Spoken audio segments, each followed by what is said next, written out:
I'm feeling lonely. Oh, I wish I find a lover that could hold me. The Humble Business Tycoon. Kabanata 66. Actually, ang larong ito ay binuo ko.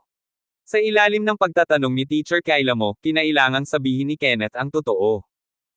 Estudyante Wu, ang pagsisinungaling ay hindi mabuting bata. Mahigpit na itinuro ni Teacher Kyla. Hindi naniniwala si Miss Kyla na ang larong ito ay maiuugnay kay Kenneth Wu. Huwag mong sabihing hindi siya naniniwala, walang naniniwala dito sa klase. Teacher, nabuo ko talaga itong laro. Sinabi ni Kenneth ang totoo, ngunit hindi naniwala ang lahat. Ayaw niyang magkamali ang mga guro at kaklase na nagsisinungaling siya. Sa isang desperadong sitwasyon, kinailangan kong buksan ang background data ng laro at nilinaw sa guro, teacher mo, ito ang background data ng mobile game ni Jojo. Tingnan mo ito. OMG. Nang makita ang background data ng laro, nanlaki ang mga mata ni Teacher Kyla sa gulat, ito. Ito ba talaga ang larong nilaro mo? Kung hindi dahil sa background data ng laro, hindi ako maniniwala na magagawa ni Kenneth ang isang sikat na laro. I led the team to make the weekly games. Ang team ang may pinakamalaking ambag. Ako lang ang responsable sa paggabay. Sumagot si Kenneth na may napakasinsero na tono. Estudyante Wu, ang galing mo. Bulalas ni Miss Kyla, halatang medyo nasa sabik. Sa hindi inaasahang pagkakataon, pinamunuan ng kanyang mga estudyante ang isang sikat na mobile game. Sa totoo lang, mahal na mahal niya ang larong ito mula noong una siyang nakipag-ugnayan sa mobile game na ito, at pagkatapos ay nilalaro na niya ang larong ito. Sa kanyang opinyon, ang karanasan sa mobile game ni Jojo ay mahusay, ang software ay perpekto, at ang pagpapatawa ng promosyon ay napaka-mature, na isang magandang pagtuturo. Ngunit hindi niya inaasahan na ang mamumuno sa isang perpektong laro ay ang kanyang estudyanteng si Kenneth Wu. Sa oras na ito siya ay nagulat at masaya. Hindi nakakagulat na alam ni Kenneth ang detalyadong proseso ng promosyon at marketing ng mobile game ni Jojo. Nagulat sa mahabang panahon, sinabi ni Miss Kyla mo sa mga kaklase, na patunayan ng mga katotohanan na hindi nagsisinungaling si Kenneth. Nasa kanya ang background data ng laro. Ang lingguhang mobile game na ito ay talagang pinangungunahan niya. Boom! Sa sandaling sinabi ito, ang eksena ay agad na sumabog.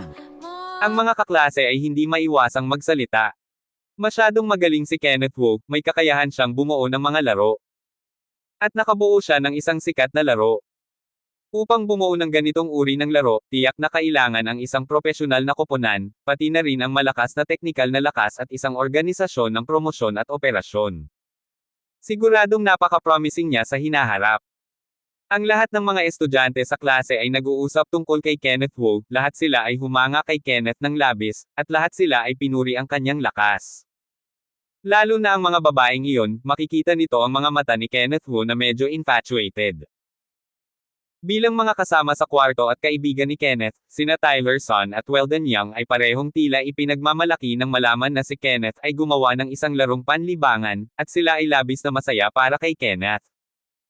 Si Megan Lee, na nasa gilid, ay hindi kailanman nagsalita mula simula hanggang wakas, ngunit tumingin kay Kenneth na may kakaibang ekspresyon at hindi umalis sa kanyang mga mata. Nang makitang lumalakas at lumalakas ang batang lalaki na minsan niyang iniwan, hindi siya naging komportable.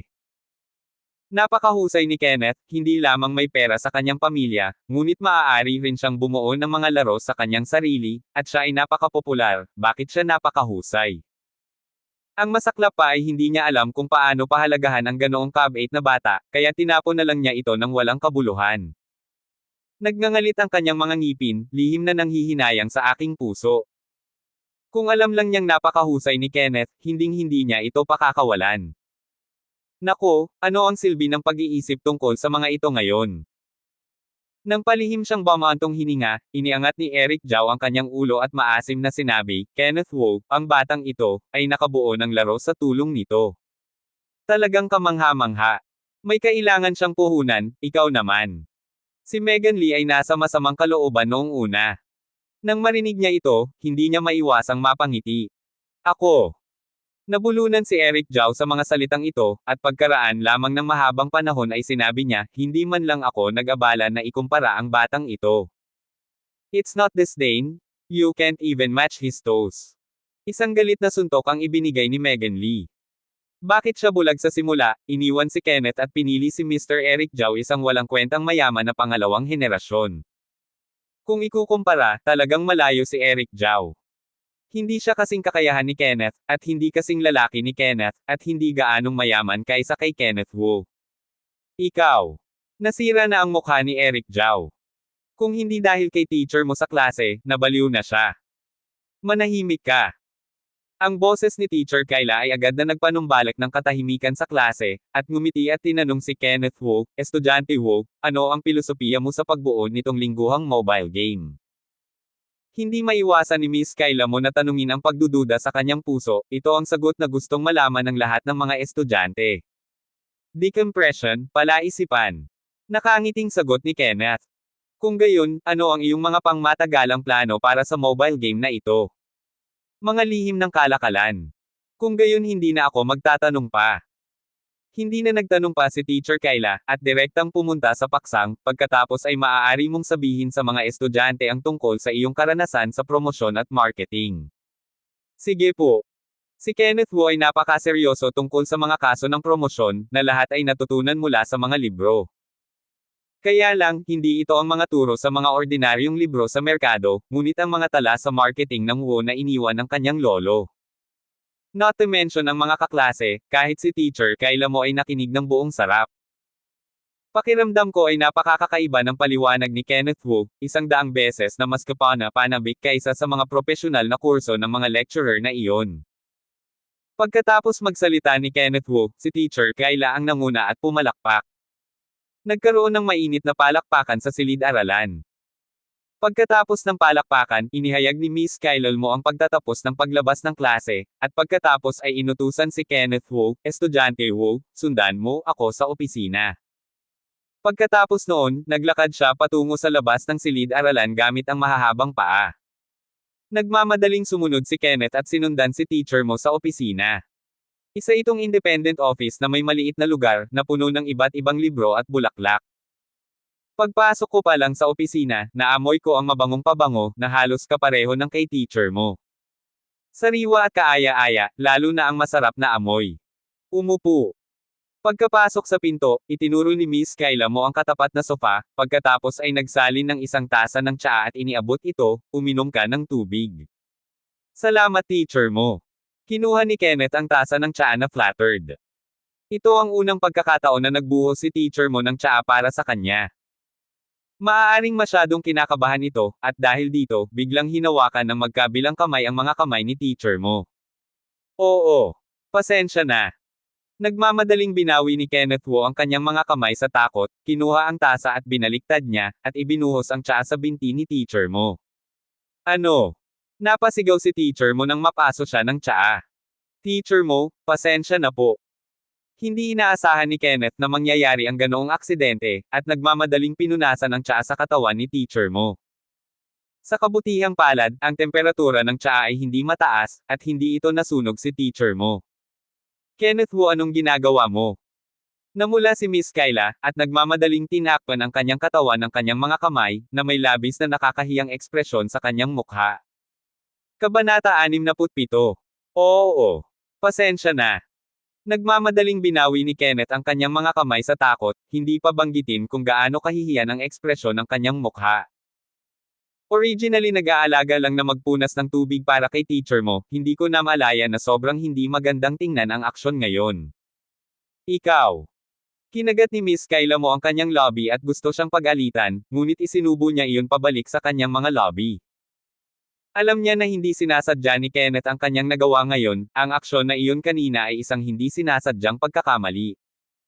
Ang pagkuha ni Student Wu bilang isang tao, hindi niya gagawin ang ganoong uri ng malaswang bagay.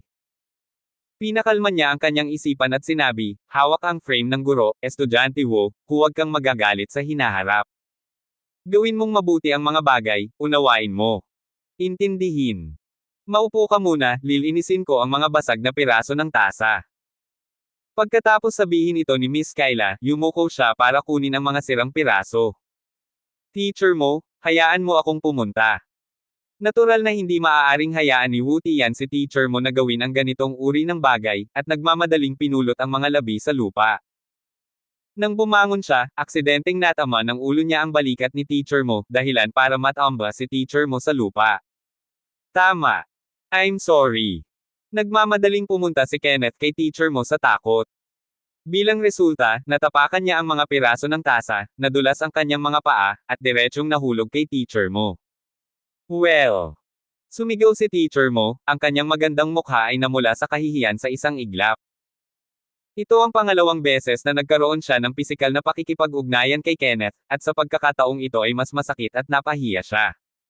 Pasensya na teacher mo. Mabilis na bumangon si Kenneth at tinulungan si Miss Kayla mula sa lupa.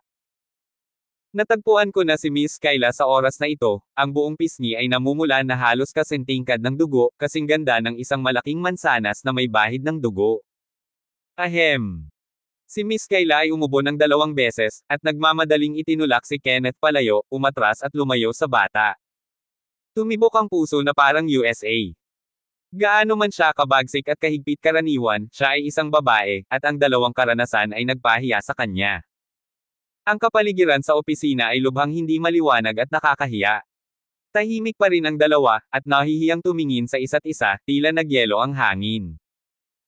Sa huli, ibinuka ni Kenneth ang kanyang bibig para basagin ang kahihiyan. Teacher mo, may nagawa akong mali ngayon lang, pwede mo akong pag-alitan. Ako. Gusto ni Miss Kayla na magturo ng ilang salita, ngunit nang si Kenneth ang nagkusa na aminin ang kanyang pagkakamali, sa wakas ay nilunok niya ang gusto niyang sabihin. Tutal, aksidente lang naman. Gumawa lang ng masama si Kenneth ng may kabaitan, at hindi siya masisisi dito. Nagngangalit ang kanyang mga ngipin, nahihiyang sinabi, kalimutan mo na, hindi mo kasalanan ngayon. Lumabas ka lang at huwag magsalita ng walang kaparerekan. Relax, pangako hindi ako magsasalita. Iniunat ni Kenneth ang kanyang kanang kamay at nanumpa kay Miss Kayla. Nahihiya siyang magsabi ng kaiyahiyang bagay. Mabuti yan.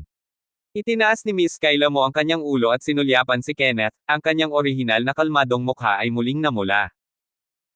Ngunit siya ay isang guro kung tutuusin, kaya mabilis niyang inayos ang kanyang kaisipan at sinabi ng may tuwid na mukha, estudyante Wu, maupo ka at huwag gumalaw, hayaan ang guro na humawak ng mga basag na tasa sa opisina. Mabuti. Umupo si Kenneth ng masunurin, hindi nang ahas na kumilos muli. Noon lang yumuko si Miss Kayla para kunin ang sirang tasa at walisin ang opisina. Nang bumangon siya, nakita niyang medyo nag-iinit ang mga mata ni Kenneth nang makita siya, at ang puso niya ay tumatalon ng husto. Ngunit hindi siya gaanong nagsalita, pumunta siya sa mesa at umupo, hawak ang isang istant at sinabing, estudyante Wu, pinuntahan kita lalo na dahil madalas kang lumiban sa klase kamakailan. Teacher mo, napaka-busy ko ngayon. Alam kong busy ka talaga sa paglalaro sa labas para kumita, pero kahit gaano ka ka-busy, hindi mo maantala ang pag-aaral mo. Hinaplos ni Miss Kayla ang kanyang mga tainga at buong team na sinabi, para sa iyo, ang pag-aaral ang pinakamahalagang bagay. Huwag sayangin ang iyong pag-aaral. Nakikita ko, teacher mo. In the future, you should be absent from school less. Kahit wala kang oras sa klase, you will have to ask for leave. Oo. Sige, bumaba ka muna. Kung ganoon mauna na ako. Tumayo si Kenneth at tumingin kay teacher mo, pagkatapos ay ibinaba ang kanyang ulo sa kahihiyan. Si teacher mo lang ang sinisisi ko sa kanyang magandang figure. Sa tuwing tighten gala siya ay medyo nahihiya siya pero hindi niya maiwasang makita ito sa bawat pagkakataon. Paglabas ng opisina ni teacher mo, naramdaman ni Kenneth ang pagtibok ng kanyang puso. Nananatili pa rin sa kanyang isipan ang karanasang ngayon lang. Punta ka muna sa classroom. Pagkatapos ng klase, tinawagan ni Kenneth si Uncle Danny at hiniling na pumunta at sunduin siya pauwi.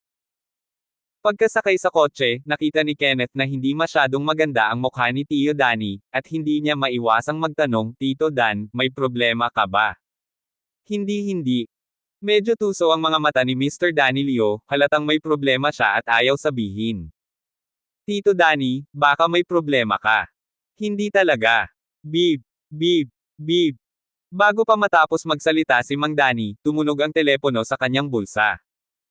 Lumingon ang kanyang ulo at tumingin kay Kenneth, dahan-dahan niyang hinawakan ang telepono upang kumonekta sa tawag.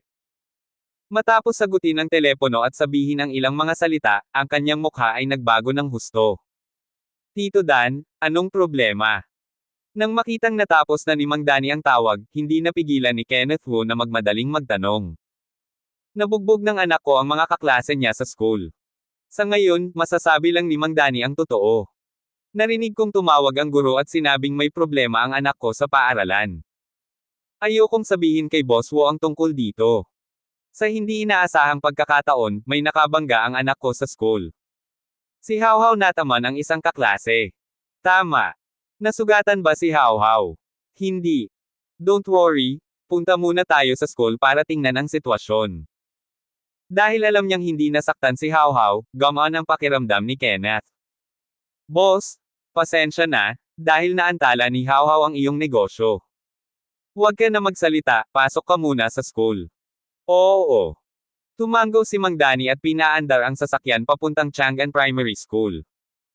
Hindi nagtagal ay nakilala ko si Hao Hao, ang anak ni Tio Danny, sa paaralan. Ang maliit na buhok na ito ay mukhang mas ligaw kaysa sa kanyang ama.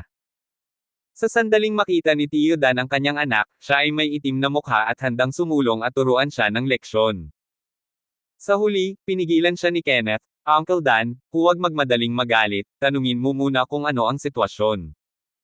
Ikaw bata ka, hindi tamang makipag-away gamit ang iyong kamay. Inirood ni Tio Dan kanyang manggas, ang kanyang mukha ay galit. Huwag kang minus, magtatanong muna ako. Lumapit si Kenneth at nag-squat sa harap ni Hao Hao. Hao Hao, bakit ka nang aaway ng mga kaklase mo?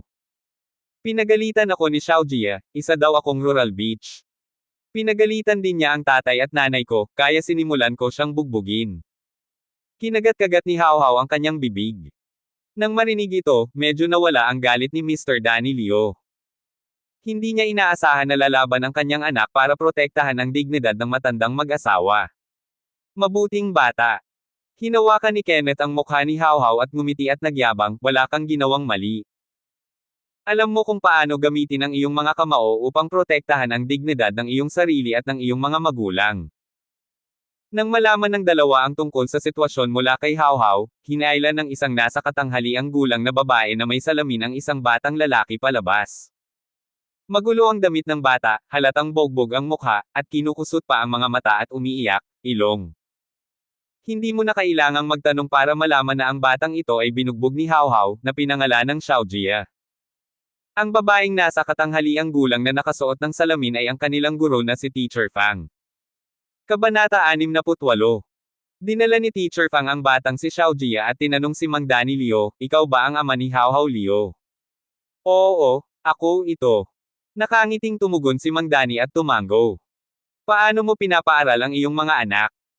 Hindi umimik si Teacher Fang, at sinumpa ang kanyang mukha, tingnan mo kung paano binugbog ng iyong anak si Xiao Jia. Teacher Fang, pasensya na.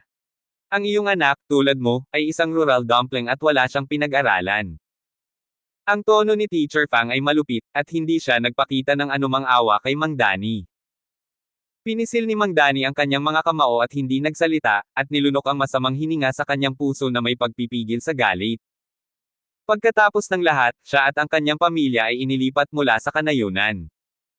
Buti na lang at nabigyan ng pagkakataon ng anak para mag-aral. Ayaw niyang magdulot ng gulo, para hindi magdulot ng gulo kay Kenneth. Si Kenneth ang nasa tabi niya. Nang marinig ni Kenneth magsalita ang guro ng hindi kanais-nais, agad siyang nagalit at nagsalita, Guro, mangyaring maging magalang kapag nagsasalita ka. Naku, may nataman yang anak mo, may katwiran ka ba? Ikinaway ni Teacher Fang ang kanyang mga kamay sa kanyang balakang at galit na napasigaw. Siya ay hindi tulad ng isang guro sa lahat tulad nito, ngunit tulad ng isang sumpa. Nabugbog ni Hao Hao ang ibang tao dahil pinahiya ng kabilang partido si Hao Hao at ang kanyang mga magulang. Malakas na nakipagtalo si Kenneth. Sabi ni Xiao Jia ikaw daw yung stuffed buns, yun lang para mapanindigan ka. Inilalayan ni Teacher Fang ang kanyang salamin, at malamig na sinabi, katulad mo, ang iyong mga anak ay katulad mo. Lahat sila ay basura. Hindi sila kwalipikadong isama at pumasok sa school na ito. Nakuha. Si Kenneth Wu ay bihirang manakit ng mga babae sa mga ordinaryong panahon, ngunit ngayon ay hindi na talaga siya makapagpigil, itinaas niya ang kanyang kamay at sinampal siya ng malakas. Sa totoo lang, hindi ko pa nakilala ang isang walang hiyang guro. Hindi ka karapat-dapat maging guro, isa kang bias. Saglit na natigilan si Teacher Fang. Hindi niya siguro pinangarap na ang batang nasa harapan niya ay nang ahas na sampelan siya sa paaralan. Pagkatapos mag-react, umungal siya na parang tigre, "Ikaw bastard, how dare you beat me? Ikaw mismo ang naghahanap nito." Itinaas ni Kenneth ang kanyang kamay at naghanda na gawin itong muli. Ang takot na gurong si Fang ay lumiit at umatras. Marahil ay natakot ito sa mabangis na hitsura ni Kenneth, at wala siyang momentum ngayon. "Ikaw. Teka, pupunta ako sa principal." Ibinaba ni Teacher Fang ang mga salitang ito at agrabyado na tumakbo. Habang naglalakad si Teacher Fang, isang kaakit-akit na dalaga ang nagmamadaling lumapit. Niyakap niya si Xiao Jia at malungkot na sinabi, "Kaawa-awa kong Gigi, bakit ka binugbog ng ganito?" Ang babaeng nasa harap niya ay ang ina ni Xiao Jia. Nanay. Nang makita ang kanyang ina, si Xiao Jia ay umiyak ng mas malakas, "Si Hao Hao ang nanakit sa akin at nabasag ang aking mukha. Kaawa-awang anak ko, tahan na anak ko, nandito na si nanay." Hinay pa ng mahina ng babae ang pisngi ng anak, sa takot na baka masaktan ng husto ang anak. "Nay, tulungan mo akong makaganti. Teka, tutulungan ka ni mama na turuan siya ng leksyon." Pagkasabi nito ng babae, sinampal niya ang batang si Hao Hao sa mukha. Sa sampal na ito, baka mabugbog si Hao Hao. Sa kabutihang palad, mabilis ang paningin ni Kenneth, at hinawakan niya ang braso ng dalaga at pinagalitan, "Bakit mo sasaktan ang bata? Pinalo niya ang anak ko, syempre gusto kong maghiganti." Nakatitig ang babae sa kanyang mga mata ng malapad, na may hangin ng pagmamataas. Paghihiganti. Nang marinig ang isang batang babae na gumagamit ng salitang paghihiganti sa kanyang anak, ang puso ni Kenneth ay hindi maipaliwanag na malamig. Sa hindi inaasahang pagkakataon, may isang tusong guro na kakaalis lang, at ngayon ay dumating ang isang tusong magulang, na sadyang hindi makatwiran. "Ikaw ba ang magulang ni Hao Hao?" Ang babaeng ina ay nangingibabaw, palaging iniisip na siya ay nakatataas. "Oo, ako ang tiyuhin niya. Bilisan mo at hayaan mong humingi ng tawad si Hao Hao sa anak ko. Anak mo ang unang nagkamali. Bakit siya hihingi ng tawad? Burol ka." Ipinasok ng kaakit-akit na kabataang babae ang kanyang mga kamay, at marahas na sinabi, "Kung maglakas loob kang magsalita ng walang kaparerekon, maniwala ka o hindi, ilalayo kita sa lusaw. Kung gayon, gusto kong makita ito. Talagang hindi nakikita ng anak mo ang kabaong at hindi umiiyak. To tell you the truth, malaking tao ang asawa ko sa business world. Mas madaling pumatay ng hillbilly na tulad mo kaysa magpisil ng langgam." Banta ng babae at inilabas ang kanyang phone at nagsimulang tumawag. Si Ang Dani, na nasa tabi niya, ay nag-aalalang masangkot sa gulo, at pinaalalahanan si Kenneth, "O kalimutan mo na lang ito boss, baka madamay ka pa sa gulo. Hindi dapat hayaang masasanay ang ganitong klaseng tao." Hindi madaling sumuko si Kenneth. Kahit naman noong bata siya noon, hindi siya madaling sumusuko kapag nakakaharap ang ganoong bagay. Not to mention na isa pa siyang mayaman na young master ngayon. "Boss Wu, natatakot akong gumawa kami ng gulo para sa iyo." Ipinahayag ni Mang Dani ang kanyang mga alalahanin. Ayaw niyang magdulot ng malaking gulo sa kanyang boss Wu nang dahil sa anak niya. "Uncle Da, pabayaan mo na lang at ipaubaya mo na sa akin ang bagay na ito." Napakatigas ng tono ni Kenneth. Nang makita ang matigas na ugali ni Boss Wu, hindi gaanong nagsalita si Mang Dani, ngunit medyo nag-alala siya. Nang matapos ang tawag ng dalaga sa kabilang banda, tinitigan niya si Kenneth na nakahalukip-kip at sinabing, "Kayong mga gangster, kapag dumating ang asawa ko, kahit lumuhod kayo sa lupa at magmakaawa sa akin, hindi ako papayag na makatakas kayo." Hindi naman palagi ang nagtatanong. Hindi nagpakita ng kahinaan si Kenneth. Pagkatapos sabihin ito, binuhat niya si Hao Hao mula sa lupa. Ang batang ito ay kanyang inalagaan kamakailan, inayos ang pag-aaral at kondisyon ng pamumuhay. Sa unang tingin pa lang sa mabait at matalinong batang ito, nagustuhan niya ito sa kanyang puso. Makalipas ang mahigit 10 minuto, isang medyo may edad na lalaki ang nagmamadaling lumapit. Ito ang ama ni Xiao Jia. Nang makita ang nasa katanghaliang gulang na lalaki, bahagyang lumabo ang mga kilay ni Kenneth.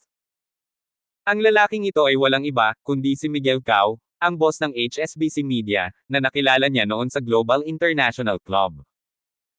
Nakita niya si Miguel Cao sa club bago sinubukang itago ang mga patakaran laban kay Miss Catherine Huang, ngunit si Kenneth ay binigyan ng leksyon at sinipa si Miguel Cao mula sa club. Nagkataon lang na si Mr. Cao ang ama ng batang si Xiao Jie Cao at asawa ng kaakit-akit na babaeng iyon. Asawa. Ang kaakit-akit na dalagang si Miss Laike Zhao ay sumigaw at tumakbo para hawakan ang braso ni Miguel Cao, nabugbog ang anak natin. Sino ang matapang na kahit ang anak ko ay nangangahas na gumalaw? Nagulat si Miguel Cao, at ang kanyang buong katawan ay nagalit. Silang tatlo yon. Itinuro ng dalaga ang ilong ni Kenneth at sinabing, ang batang iyon ang pinaka napupuot. Ngayon pa lang niya ako sinamantala. Nang sabihin niya ito, bahagyang kumislap ang sulok ng mga mata ng dalaga. Sinadya niyang gawa ng masama kwento si Kenneth, para lang hayaan ang kanyang asawa na turuan ng husto ang batang ito upang maibsan ang kanyang galit. Dare to move my woman, tingnan mo kung hindi ko siya bibitawan. Bago pa matapos magsalita si Mr. Cao, biglang nagningning ang kanyang mga mata at hindi niya napigil ang mapabulalas, Boss Wu. Noon lang niya nakitang malinaw na ang batang kaharap niya ay ang amo na si Boss Wu na nakilala niya noon sa Universal Club. Noong panahon sa Global International Club, kahit ang may-ari ng club na si Brandon Lin, ay nagpakita ng paggalang sa batang ito, na nagpapakita kung gaano kahirap ang kanyang buhay. Anyway, sa lakas niya ngayon, hindi niya dapat saktan ang batang ito. Sa pag-iisip nito, mabilis na din ilaan ni Mr. Miguel Cao ang kanyang mukha para pasayahin, Boss Wu, hindi ko inaasahan na makikita kita rito. Nakakatuwang makilala ka. Kabanata 69. Asawa. Nang makita ang kanyang asawa na napakagalang sa isang hillbilly, ang kaakit-akit na kabataang babae ay nagmamadaling nagpaalala, ang anak nila ang bumugbog sa anak natin. Pinatay mo na ba? Naiinip na tanong ni Mr. Cao, na ibinaling ang kanyang ulo. Ano? Natigilan muna ang dalaga, at umiling, ayos naman ang anak natin, syempre hindi pa patay. Basta hindi patay, hindi big deal. Napakurap-kurap si Mr. Cao sa kanyang asawa, sinenyasan itong huwag na itong banggitin muli. Hindi gaanong nakayanan ng dalaga, at nagreklamo sa kanyang asawa, pinapabayaan mo lang ba sila? Hindi karapat-dapat banggitin ang ganyang mga gangster. Matapos sabihin ito ni Mr. Cao, dinilaan niya ang kanyang mukha at ngumiti ng 2 beses kay Kenneth Wu. Pero, hindi inaasahan ng dalaga na ganoon pala kabigay ang kanyang asawa, kaya hindi siya papanagutin sa ganoong bagay. Ngunit hindi pa rin siya makalunok ng hininga, at umiyak sa kanyang asawa, pinagsasamantalahan din ako ng batang iyon. Ito ay iyong pagpapala na samantalahin ni Boss Wu. Kinagat ni Mr. Cao ang kanyang ulo at sinabi. Kahit na ang kanyang asawa ay sinamantala ng batang ito, maaari lamang niyang imulat ang kanyang mga mata at ipikit ang kanyang mga mata. Kung tutuusin, hindi naman pwedeng masaktan ang batang ito. Ano? Maaaring hindi pinangarap ng dalaga na masasabi ng kanyang asawa ang mga bagay na iyon. Dati, kapag narinig ng asawa ko na pinagsamantalahan siya ng lalaki, magagalit siya, tapos bibigyan niya ng leksyon ang lalaking iyon. Ngunit sa pagkakataong ito, hindi ka panipaniwala na ang kanyang asawa ay uupo at magsasabi pa ng mga ganoong bagay. Hindi.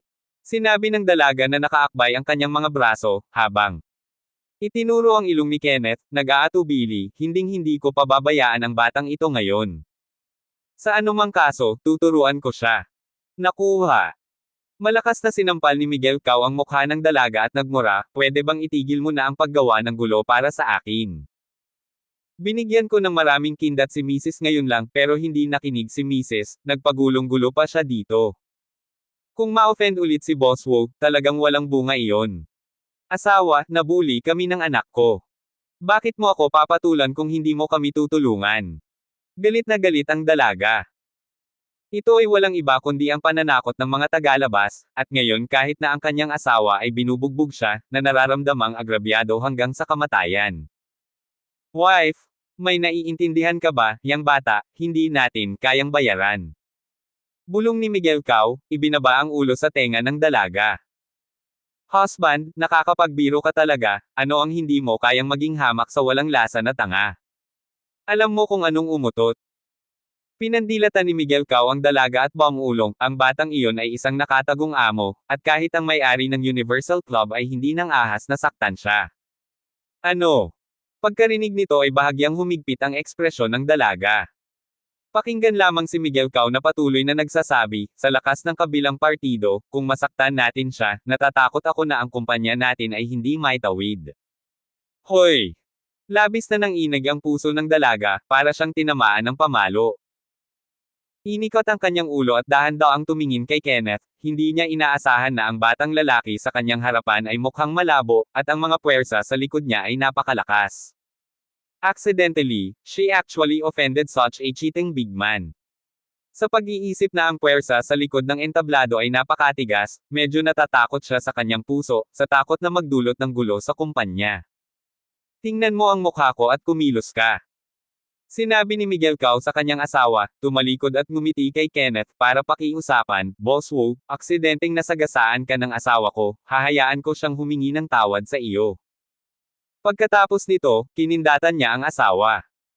Agad itong naunawaan ng dalaga, at nagmamadaling humakbang para humingi ng tawad kay Kenneth, pasensya na, ngayon lang ako nagkaroon ng mata, kaya nasaktan kita. Huwag kang tumulad sa akin. Tutal, ngumisi siya ng nakaka-flatter. Sa oras na ito, ang dalaga ay walang yabang at yabang ngayon, tulad ng isang munting manugang na sunod sa Nyeren. Pinahiya ng anak mo si Hao Hao, ano ang dapat nating gawin dito? Natural na gusto ni Kenneth na makuha ang hustisya para kay Hao Hao. Tinanong ko si Xiao Jia na humingi ng tawad kay Hao Hao. Mabilis na nag-react ang dalaga at mabilis na sinabi sa kanyang anak, Xiao Jia, bilasan mo, humingi ng tawad kay Hao Hao. Si Mang Danny sa tabi niya ay hinimok, Xiao Jia, bilasan mo at humingi ng tawad sa iyong kaklase. Si Xiao Jia Cao ay tumitig ng may kainahinala, nakatingin sa kanyang mga magulang. Hindi niya naintindihan. Halatang binugbog siya ng kaklase niya. Bakit siya hiniling ng kanyang mga magulang na humingi ng tawad sa kaklase sa huli? Xiao Jia, magpakabait ka, maging masunurin ka, humingi ka ng tawad kay Hao Hao, at mamaya bibilhan ka ni nanay ng mga laruan. Nang makitang nakatayo ang kanyang anak, maaari lamang siyang makumbinsi ng dalaga sa ganitong paraan. Matapos marinig ito, atubiling humingi ng tawad ang batang si Xiao Jie kay Xiao Hao Liu, paumanhin, nagkamali ako. If you dare to insult my parents in the future, I will be angry with you. Nagbabala si Hao Hao na may matigas na tingin. Hindi na muling gagawa ng ganitong uri ng pagkakamali ang ating Xiao Jie sa hinaharap. Ang dalaga ay nagmamadaling pinrotektahan ang kanyang anak sa likod niya, at hinikayat ang kanyang anak, huwag mong saktan si Hao Hao sa hinaharap, subukang layuan siya. Nang makita ang pamilya ng tatlo na nagsisipagtapat ng kanilang mga pagkakamali at humihingi ng tawad, tumaas ang bibig ni Tio Danny ng isang masayang ngiti. Akala ko si Hao Hao ang nagdulot ng sakuna sa pagkakataong ito, ngunit hindi niya inaasahan na ang wakas ay hindi inaasahan, at ang kabilang partido ay humingi pa ng tawad kay Hao Hao. Ang lahat ng ito ay kredito ni Kenneth. Sa kabutihang palad, napaka-impluwensya ni Boss Wu kaya napayuko ang kabilang partido at inamin ang kanyang pagkakamali. Walang sinabi si Maji Danny, ngunit hindi niya maiwasang magpasalamat ng palihim. Sa kabutihang palad, si Boss Wu ay napakabuting amo, at matutulungan niya siya at ang kanyang anak sa kritikal na sandali. Boss Wu, wala nang iba, ihahatid ko muna ang anak ko. Pagkatapos sabihin ito ni Mang Danny, tumalikod siya at umalis kasama ang kanyang anak. Bago lumabas, nakita ko na lang si Teacher Fang na sumugod. Sinabi ni Teacher Fang sa pamilya Cao at sa kanyang asawa, mga magulang, Xiao Jia, kagagaling mo lang dito. Tutulungan kitang makamit ang hustisya ngayon. Teacher Fang, this matter is our Xiao Ji's first fault. We don't plan to pursue it, goodbye. Pagkasabi nito ng dalaga ay dinala niya ang bata para mabilis na tumakas dito. Hoy! Mukhang natulala si Teacher Fang. Sa hindi inaasahang pagkakataon, ang mga magulang ni Xiao Jie Cao, na laging sabik na protektahan ng guya, ay magkukusa na umamin sa kanilang mga pagkakamali ngayon at humiling na huwag managot. Walang pananagutan ng bata kung siya ay nabugbog ng ganito. Ano ang nangyayari dito? Hindi mahalaga kung siya ay hinahabol ng iba, ngunit siya ay sinampal ni Kenneth noon. Ito ay tiyak na hindi ganoon ka-simple. Hillboy?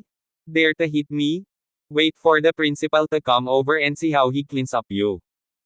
Mabangis na tinitigan ni Teacher Fang si Kenneth, na may nakikitang saya sa kanyang mga mata. Hindi na siya makapaghintay na turuan ang batang ito ngayon at hayaan ang mapot na batang ito na humingi ng tawad sa kanya sa publiko. Matapos maghintay ng ilang minuto, nagmamadaling lumapit si Principal Lo kasama ang dalawang security guard. Pagkapasok ni Pangulong Lu sa pinto, biglang bumagsak ang kanyang mukha, at mabilis siyang naglakad papunta kay Kenneth, na halos nakangiti. Sino ba ito? Ito pala ay si Mr. Wu. Nakilala niya si Kenneth Wu noong nag-enroll si Hao Hao noon. Noong panahong iyon, nagkaroon ng problema ang mga pamamaraan. Ngunit tumawag si Kenneth at tumawag ang Education Bureau para pangasiwaan ang paghawak. Ang isang maliit na pamamaraan ng pagpapatala ay naalarma sa Education Bureau, na nagpapakita kung gaano kalakas si Mr. Wu. Principal Lu, nice meeting. Ngumiti si Kenneth at binati si Principal Lu, na may bahagyang malamig na tono. Kabanata 70. Kinagat ni Teacher Fang ang kanyang mga ngipin at umiyak sa punong guro. Principal Lu, you have to call the shots for me. Kanina lang ako binugbog ng batang ito. Huwag mo nang banggitin ang bagay na ito. Pinandilatan ni Principal Lu si Teacher Fang, at mahigpit na sinaway. Hindi pwede. Tinulungan ni Teacher Fang ang kanyang salamin at matigas na sinabi, sinaktan ako ng batang ito at dapat siyang parusahan. Ikaw. Nang makitang matigas ang ulo ni Teacher Fang, naging malungkot ang mukha ni Principal Lu. Nanginginig ang kanyang manggas, yumuko siya sa isa pang guro upang ipaalala sa kanya, kung patuloy kang manggugulo tulad nito, natatakot akong mapapasok ka sa malaking problema. Bakit? Si Mr. Wu ay may malakas na relasyon sa Education Bureau, kahit ako ay hindi maglakas loob na saktan siya. Nanginig ang katawan ni Teacher Fang, at ang kanyang puso ay bumuhos ng malamig na pawis pagkatapos matakot. Hindi niya akalain na ganoon pala kahirap ang karelasyon ng hamak na lalaki, hindi katakatakang naglakas loob siyang talunin ang guro sa paaralan. Sa kabutihang palad, wala siyang mata noon at walang prinsipyong pinahiya ang bata, alam na nagdulot siya ng isang sakuna, at ngayon ay lihim siyang natatakot. Para aliwin si Teacher Fang, dinilaan ni Principal Lu ang kanyang mukha para pasayahin si Kenneth at sinabing, Mr. Wu, hindi matino si Teacher Fang, sana wala kang pangkalahatang kaalaman sa kanya. Principal Lu, alam mo ba kung bakit kanina lang ay sinaktan ko itong babaeng teacher? Tanong ni Kenneth Wu na may malungkot na mukha. Hindi ko alam ang buong pangyayari. Ang babaeng girong ito ay sinisiraan ng mga estudyante at magulang bilang basura. Sobra si Teacher Fang. I apologize to you on her behalf. Yumuko si Principal Lu at humingi ng paumanhin dahil sa takot na magkagulo. Hindi tinanggap ni Kenneth ang paghingi ng tawad na ito, ngunit malamig na nagtanong, sa tingin mo ba ang ganitong uri ng tao ay kwalipikadong maging guro? Ito. Ang Principal Lu ay hindi alam kung paano sisigot ng ilang sandali. Naintindihan niya ang ibig sabihin ni Kenneth at gusto niyang paalisin si Teacher Fang. Alam ko na si Teacher Fang ay hindi magaling sa ugali, ngunit talagang maganda ang pagtuturo, at talagang nag-aatubili akong paalisan siya. Mukhang kailangan kong tumawag. Kinuha ni Kenneth ang kanyang cellphone at nagkunwaring tumatawag. Ang takot na principal na si Lu ay lumubog at nagmamadaling huminto, hindi na kailangang tumawag si Mr. Wu, paalisan ko na Teacher Fang sa ngalan ng paaralan.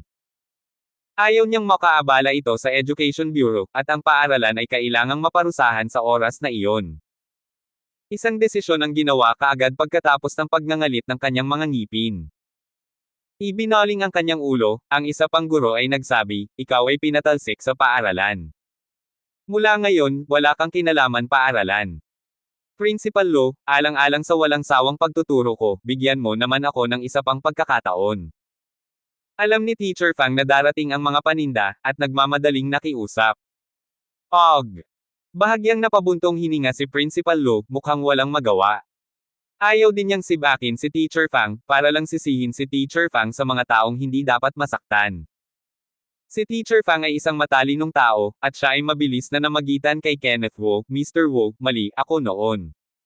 Hindi kita dapat insultuhan. Humihingi ako ng tawad sa iyo. Mangyaring itaas ang iyong kamay at pakawalan mo ako. Upang mapanatili ang Iron Rice Bowl, maaari lamang siyang mamagitan kay Kenneth. Hindi ka bagay sa pagiging guro, tara na. Naiinip na iwinagayway ni Kenneth ang kanyang kamay, walang anumang awa sa kanyang mga mata. Ang pagpapabiye sa mga ganitong babae na maging guro ay makakasama lamang sa mga estudyanteng iyon at makakaapekto sa pisikal at mental na kalusugan ng mga kabataan. Ako. Nang makita ang mga mata ni Kenneth, nilunok ni Teacher Fang ang gusto niyang sabihin, at dahan-daang tumalikod at naglakad palabas. Pinagsisihan niya ito ng husto. Akala ko ang mga miyembro ng pamilya ni Xiao Hao Kao ay pawang rural dumplings, kaya nginiisihan niya siya at pinahiya. Ngunit sa huli, sinipa niya ang bakal na plato at nakatagpo ng isang walang awa na karakter, na direktang naging sanhi ng pagkawala ng kanyang pinaghirapang trabaho. Pagkaalis ni Teacher Fang, itinoon ni Kenneth ang kanyang tingin kay Principal Lo, mukhang may mga halatang butas sa pamamahala ng paaralan, at kailangang palakasin ni Principal Lo ang pamamahala. Oo, palalakasin ko talaga ang management. At saka, sana ay makapag-aral dito si Hao Hao ng may kapayapaan ng isip, at hindi na mauulit ang ganitong bagay. Huwag kang mag-alala, hindi na mauulit ang ganitong bagay. Tumango si Principal Lo na parang manok na si Takumi. Pahihirapan ko si Principal Lo para alagaan siya sa hinaharap, at nagpapasalamat ako sa tulong mo para pangalagaan si Hao Hao. Si Kenneth Wu ay tumugtog ng mahina at matigas, at binago ang kanyang tono ng boses. Relax Mr. Wu's heart and promise na walang magkakamali sa hinaharap. Iyan ang pinakamahusay. Mr. Wu, oras na para sa hapunan ngayon, bakit hindi? Gustong samantalahin ni Principal Lo ang pagkakataong makalapit, ngunit naputol siya ni Kenneth bago siya matapos magsalita. Hindi mo kailangang maging magalang, Principal Lo, may gagawin pa ako, kaya hindi na kita aabalahin pa. Pagkasabi nito, tumingkayad siya sa lupa at sinabi kay Hao, Hao, go, ihahatid ka ni Tito sa labas para sa hapunan. Salamat po Tito. Matamis ang bibig ni Hao Hao na parang nagpupunas ng pulot. Napakagaling. Hinaplos ni Kenneth ang pisngi ni Hao Hao at hinayla siya palabas, kasunod si Tio Danny. Pagkatapos lumabas ng paaralan, si Mang Danny ay nagpahayag ng kanyang taos-pusong pasasalamat. Boss Wu, salamat sa pagtulong mo kay Hao Hao na pangasiwaan ang mga bagay na ito, ako ay talagang nagpapasalamat. Uncle Dan, hindi mo kailangang maging magalang sa pagitan natin. Tumingin muli si Kenneth kay Mang Danny, na may simpleng ngiti sa kanyang mukha. Ang pakikisama sa pamilya ng mabuting tiyuhin ay nagpapidama sa kanya ng kalmado at mabait tulad ng kanyang pamilya. Sa hindi inaasahan, si Boss Wu ay napakabata, ginagawa niya ang mga bagay ng simple at maayos, at medyo pangkalahatan. Pinuri ni Mang Danny Liu ng may kasiyahan. Nag-aalala ako na si Kenneth Wu ay magiging isang mapusok at mapagpanggap na dude sa murang edad. Pagkatapos lamang magkasundo na si Kenneth ay mapagpakumbaba at mababang loob, humahawak ng mga bagay ng natatangi at sopistikado, nang walang anumang gulo. Napakapalad niya na masundan ng isang mabuting amo. Sa hindi inaasahang pagkakataon, nambola rin sina Uncle Dan at Noble. Hindi ako nambobola, totoo ang sinabi ko. Masayang masaya ako na makakuha ng ganoong mahalagang pagsusuri mula kay Uncle Dan. Lumingon si Kenneth Wu at ngumiti at sinabi kay Mang Danny, kung mayroon kang anumang bagay sa hinaharap, sabihin mo sa akin, huwag mo akong pretuhin bilang isang tagalabas. Oo. Sige. Dinner na tayo. Dinala ni Kenneth si Hao Hao sa kotse at sinabi kay Uncle Danny, magmaneho tayo sa Puyuan Restaurant. Mabuti. Pumasok si Mang Dan sa driving position at pinaandar ang sasakyan para dumiretso sa Puyuan Restaurant. Pumunta silang tatlo sa Puyuan Restaurant at nakahanap ng upuan sa may bintana. Si Tio Dan ay hindi pa nakakapunta sa ganoong lugar, at halatang medyo pinigilan siya. Boss Wu, nandito na tayo para sa hapunan, masyado itong mahal. Wala ito. Niyakap ni Kenneth si Hao Hao at umupo sa tabi niya. Hao Hao, anong gusto mong kainin? Hahayaan ko si Tita Hana Shen na gumawa nito para sa iyo mamaya. Kakainin ko kahit anong kainin ni Tito. Ang bait talaga. Napangiti si Kenneth ng may kasiyahan, at nag-order ng ilang salita sa waiter, hinihiling sa kanya na hanapin si Miss Shen. Naglakad ang waiter sa likod ng kusina at mabilis na tinawag si Miss Shen. Tuwang-tuwa si Miss Hana Shen noong una na may maliwanag na ngiti sa kanyang mukha. Ngunit nang lumapit siya, nakita niya ang isang maliit na batang lalaki na nakaupo sa tabi ni Kenneth. Ang kanyang mukha ay agad na malungkot, at nagtanong, Siya ba ang iyong anak? Abangan ang mga susunod pang kabanata ng The Humble Business Tycoon.